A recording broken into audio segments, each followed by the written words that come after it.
నమస్కారం. సాధార్మిక జ్ఞానంకి స్వాగతం. మంచిని తెలుసుకుందాం, తెలిసిన మంచిని పంచుకుందాం. నేను మీ జయ.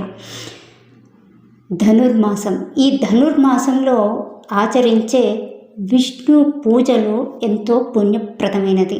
అంతేకాదు ఈ ధనుర్మాసంలో బ్రహ్మముహూర్తంలో తిరుప్పావైని పఠించటం ఇంకా ఉత్తమమైనదిగా చెబుతూ ఉంటారు. తిరుప్పావై అంటేనే మంగళకరమైనటువంటి ఆ స్వామివారి మేల్కొలుపు. అది కూడా విష్ణు తత్వాన్ని చెబుతూ ఉన్నటువంటి మేల్కొలుపుగా కూడా చెప్తూ ఉంటారు. నిన్న మొన్న అంటే మొదటి 2 పాసురాల యందు ధనుర్మాస వ్రతం ఎందుకు చేయాలి అని చెబుతూ ఆ ధనుర్మాస వ్రతానికి ఉన్న నియమాలను కూడా చెబుతుంది ఆ గోదాదేవి. ఇక ఇవాల్టి 3వ పాశురంలో ఆ బలిచక్రవర్తి యొక్క అహాన్ని తన దాసోహంగా మార్చుకున్నటువంటి చిన్ని వటువైన వామనుడి యొక్క పాదాలను స్మరిద్దాం.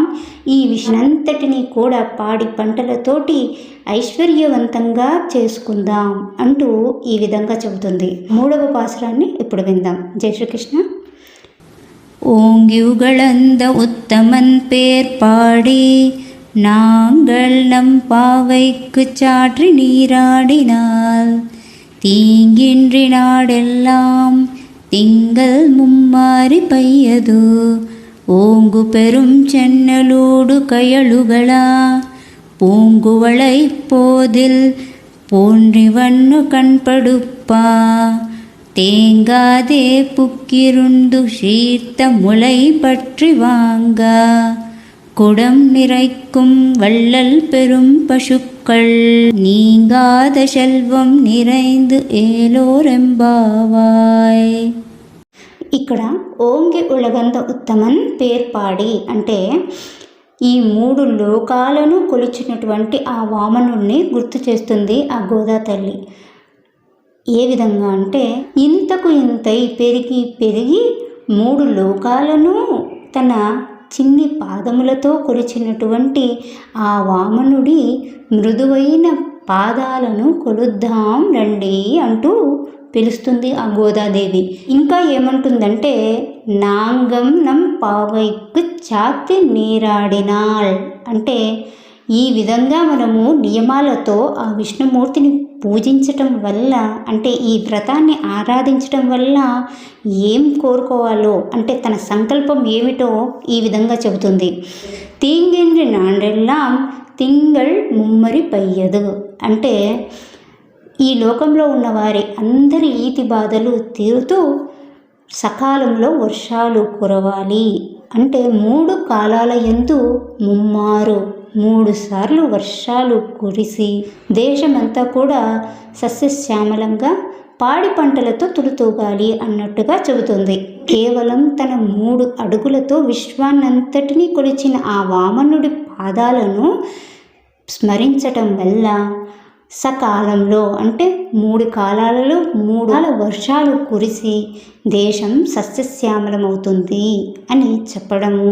ఇంకోటి ఏంటి అంటే ఈ 3 వర్షాలు సకాలంలో పడి దేశం సస్యశ్యామలంగా ఎప్పుడు ఉంటుందంటే 3 ధర్మాలను ఎప్పుడైతే ఆ దేశం పాటిస్తుందో అప్పుడు ఈ దేశం సుశ్యామలంగా ఉంటుంది అని. అంటే ఆ 3 ఏంటివి అంటే 1 వేదాధ్యయనం అంటే సరి అయిన బ్రాహ్మణుడు వేదాన్ని అధ్యయనం చేస్తూ ఉన్నంత వరకు కూడా ఆ దేశం సుశ్యామలమే. ఇక 2వది స్త్రీ తన ధర్మాన్ని కర్తవ్యంగా నిర్వర్తించటం వల్ల. ఇక 3వది సరి అయిన రాజ్య పాలన. ఈ 3 సరిగ్గా ఉన్నప్పుడు సకాలంలో వర్షాలు పడటం అయితేనేముంది దేశం సుశ్యామలంగా ఉంటుంది అని కూడా ఈ ముమ్మారు పయ్యదు అనే దానికి అర్థాన్ని నిగూఢంగా చెప్పబడుతుంది. ఇక 3 కాలాలలో వర్షం పడటం వల్ల పాడి పంటలు అభివృద్ధి చెందుతాయి. ఎలా అంటే ఓంగు పెరం చెన్నులూరు కయలుగల అంటుంది. అంటే ఎప్పుడైతే ఈ సకాలంలో వర్షాలు పడటం వల్ల వరి చేలన్నీ కూడా ఆ వరి చేలన్నీ కూడా కంకులతో పైకి గాలికి ఊగుతూ ఉంటే అక్కడే ఉన్న చెరువులలోని చేపలు ఎగిరి దూకటానికి ప్రదేశం ఎగిరి దూకేందుకు స్థలం లేక ఆ కంకుల మధ్య నుండే ఎగురుతున్నాయి. అంటే అంత సుందరంగా ఉంటుంది అని చెబుతుందన్నమాట.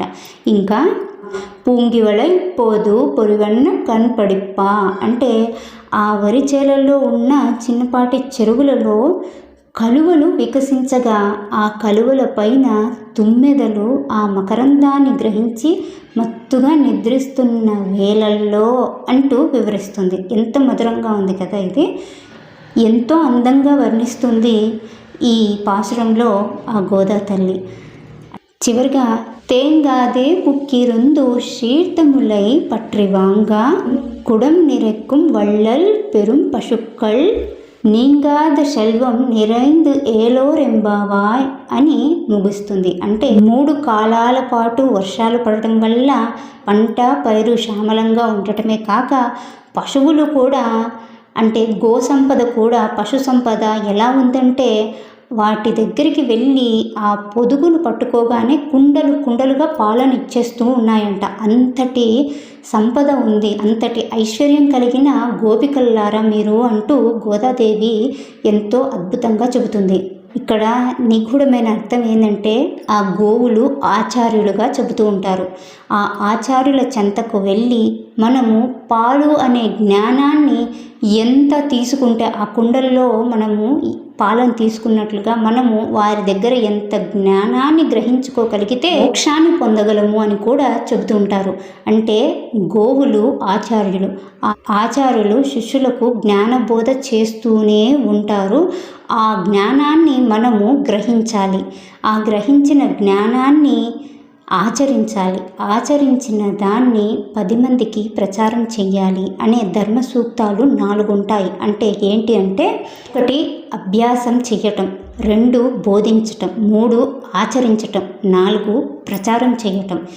ఈ 4 ధర్మాలను ఆచార్యుల నుండి మనం గ్రహించి ఎప్పుడైతే ఆ కృష్ణ తత్వాన్ని మనం తెలుసుకోగలుగుతామో ఈ లోకమంతా కూడా ఐశ్వర్యమే అవుతుంది కదా అంటూ చెబుతూ చివరిగా ఈ పాసురం యొక్క పూర్తి భావాన్ని ఒక్క మాటలో చెప్పుకునే ప్రయత్నం చేద్దాం. ఆ వామనుడి పాదాలను మనం కీర్తించటం వల్ల సకాలంలో అంటే 3 కాలాలలో వర్షాలు పడి పుష్కలమైన పాడి పంటలతో సస్యశ్యామలంగా ఉంటూ వరి చేలల్లో చేపలు గెంతుతూ మరోపక్క చెరువులోని కలువలపై తుమ్మెదలు మకరందాన్ని జురుకుంటూ ఉండగా ఇటు చక్కనైన గోసంపదతో కుండల కొద్ది పాలు ఇవ్వాలమ్మా అంటూ ఈ జగమంతా కూడా పాడి పంటలతో సస్యశ్యామలంగా సుందరంగా ఈతి బాధలు తొలగించుకొని ఐశ్వర్యంగా ఉంటుంది అని చెబుతోంది ఆ గోదాదేవి. ఇది 3వ పాశురం యొక్క భావము. మరి ఆ వామనుణ్ణి తలుచుకుంటూ మనం ఈ పాసురాన్ని మరొకసారి విందాం. ఆ వామనుడి కథను స్మరించాలి అంటే నేను మొదట్లో ఈ తిరుప్పావై యొక్క 3వ పాసురాన్ని అర్థాన్ని వీడియో చేసి ఉంచాను. ఇక్కడ ఐ కార్డు ఉంటుంది, లేదా ఎండ్ స్క్రీన్ ఉంటుంది, లేదా డిస్క్రిప్షన్లో లింక్ ప్రొవైడ్ చేస్తాను. ఒకసారి చూడాలనుకున్న వాళ్ళు చూడవచ్చు. స్వస్తి.